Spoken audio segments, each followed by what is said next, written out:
Dave Houghton is with me. You're project manager of the new build, estate manager of Alder for many, many years.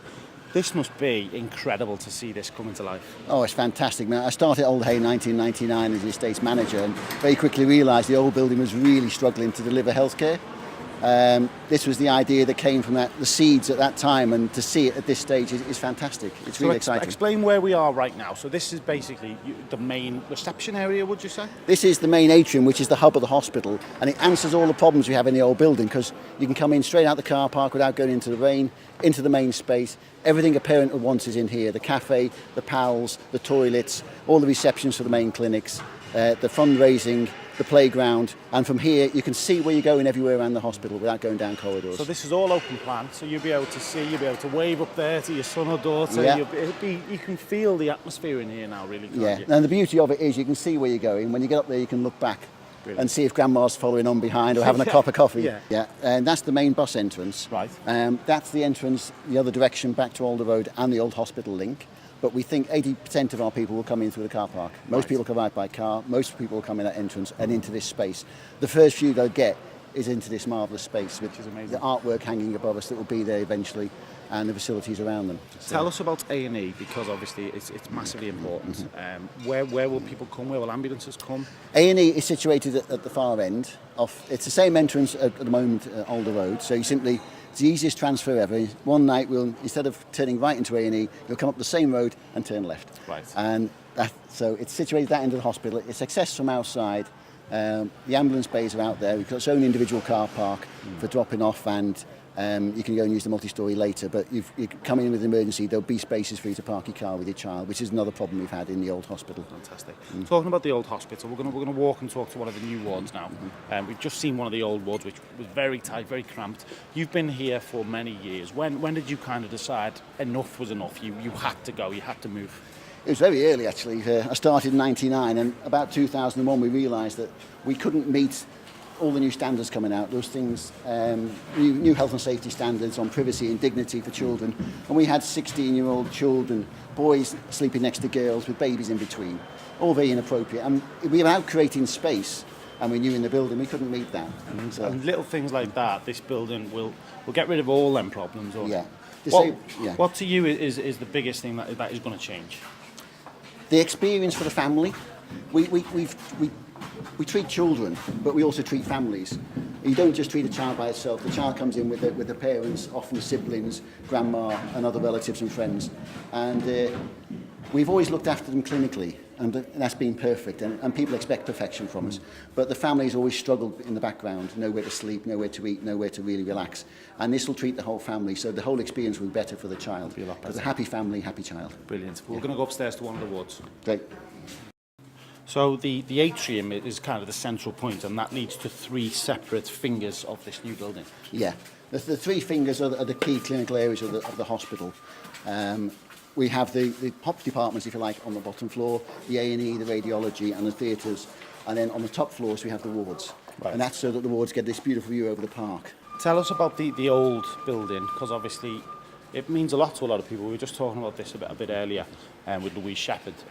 This is going to be taken down, but there's going to be a lot of memories in there for the staff of Alder, isn't there? There is, but it's a bit like moving house. You feel that when you move house, you feel a loss. But it is just bricks and mortar at the end of the day.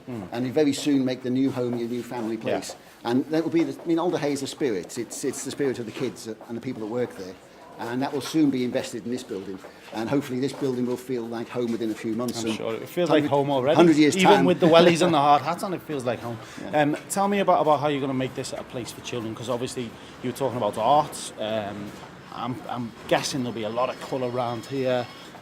Yeah. The murals aren't going to come with us, are they? No, the murals are painted on the walls, yeah. And the walls have to stay, obviously. Yeah. But we're photographing them and recording them in a booklet form. Brilliant. But there'll be a lot of new artwork in this building. That's all been developed by the Children's Design Group with an artist. It's all unique to Alder. It'll take you through the building on the journey, in the wayfinding, in the signage. And then for the next 100 years, we hope children will add their own art and their own character to this building. Let's just stop here, because this again is the atrium. So what is this? What What is that? This is called the tree house. As you can see, it's being clad in timber at the moment. And this is the nature connection, the tree house in the middle of the atrium, clad in timber. In there, we've got a sanctuary space on the middle floor with this beautiful half-round space in there for all faiths and people without faith to go in and have peace and quiet. So you can actually get inside that? That'll be public access, yeah. That is amazing. And for any kid to look up and see that, it's exciting, isn't it? It's a great feature within the space. It's fantastic. I want one of them in my house. Ward 1 is primarily the cardiac ward. And the important thing about this ward, it's on the lower level than the others. It's children with critical cardiac problems, and they're generally longer stay than the children above.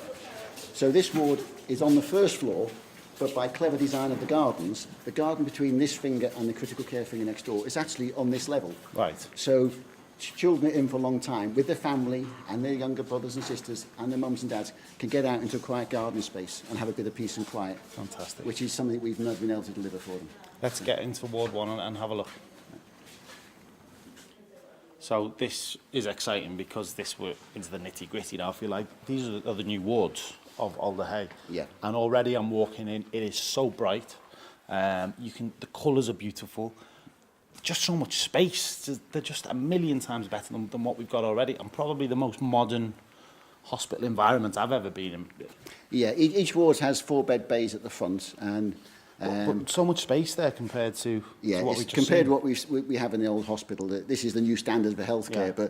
But to add to that, we've got really big windows, lots of natural light to make it feel brighter and more open. We've got 75% of the rooms are single rooms, not cubicles, proper bedrooms, with all got en suites as well, with toilets and showers. These are rooms? These are rooms, yeah, single rooms. Now, these doors are special doors, I was led to believe. Well, just briefly tell me about these doors. Well, they're manufactured for us alone. Okay. They're not just for us now, but we've developed this with Langer Rourke, the builders and the architects. This was the vision of making light get into the room, and the children wanted a bedroom that was a private bedroom, but they wanted to have openness so they can mix with others. And the only way of doing that is if you can open half your wall, you can have that room open and you can be part of the ward. And that's what but when you want privacy, you can close it, shut your blind, which is internal in the glass, and have that private bedroom. The key was the space is just brilliant. There can't be many places in the old building that are as big as this in terms of bedrooms. No, unless you go to our critical care unit, which has a bit more space, but they're not private rooms like this. And of course, you've got the ensuite in every bedroom. So we've seen one bedroom. We're going to go into another bedroom. What I'm feeling on site is there's so much passion about this place. We're going to chat to some of the local guys who work on this site in just a second. But someone else very special is someone in our next bedroom, if you like. This is Emily. Emily's a member of our Children and Young Persons Design Group. She's been involved over 2.5 years helping us design the hospital. She's interviewed artists. She's picked artist design. She's picked colours. She's helped design this bedroom itself. And she's done a wonderful job with the whole group that she works with. This is amazing, isn't it, this place? Yeah, I like the brightness and the colours of the room, and I like the way it's a private bedroom, so you've got your own privacy when you're in hospital. And it's so bright and so light, and the pink light up there is brilliant, isn't it? It just feels really nice, much better than the old place, isn't it? Yeah, you feel much more comfortable in here. Well, you're a little star. Thank you for speaking to us. And I'll let you get back to work on design. Okay? Thank you, Emily. Thank you. So we met Emily. We're going to meet some of the guys involved in the build. This nurse's station even is massive, so you can imagine the girls and lads that will be working here will be a lot more comfortable. Yeah, and also it's the centre of the wards are 32 beds with 8 beds in each pod. So this is the centre of the pod. So as you can see from this nurse base, you can see the 4 rooms on either side. Great. So although you're in single rooms, you've got good observation, So which is a major challenge for architects, and they've really delivered here, and lovely circulation space for the children. They've done well. Talking of architects, we're going to chat to some of the guys involved in the build. If you want to come over, guys. We got Darren, we got Beth, we got Ellie, all from Liverpool. It must feel good being involved in the building of such a famous institution in this city. Oh, absolutely fantastic. I mean, in the construction industry, we get to work all over the country, and to be able to work on such a fantastic, iconic building that means so much to the people of Liverpool in your own city is great for me. Bill, you were saying before there's like over 1,000 people working on this on any one day, from all over the world as well. From all over the world, yeah. There's lots of guys working here from Liverpool, But as hospitals are such specialist installations, we've had a commissioning guy here recently who's had to fly in from Australia. So yeah, it's touching people all over the world. Real. Girls, everyone in Liverpool knows Alder. We've all been here at one point with a broken leg or a broken toe, or we've been visiting sick relatives. It means something to a lot of people in the city, doesn't it? It does, definitely. I think for myself and for Ellie as well, this is our first role within construction, really. So starting our careers on a project like this, that's going to benefit so many people, not just the children, but the families and the staff as well. It's really quite a special project to be part of, and I think that pride can be felt throughout the whole project as well. Have you got a favourite part of the build, Ellie? I like the playhouse and the Atrium as well. I find that very fantastic. It's amazing, isn't it? Well, we're going to go and see one of them play centres now. So, guys, thank you for building such an amazing building, and we can't wait to see when it's all finished and open. Darren, Beth, Ellie from Lango Rourke. That's right, isn't it? Yeah. Thank you, guys. I'll let you get back to work. Thank okay. you.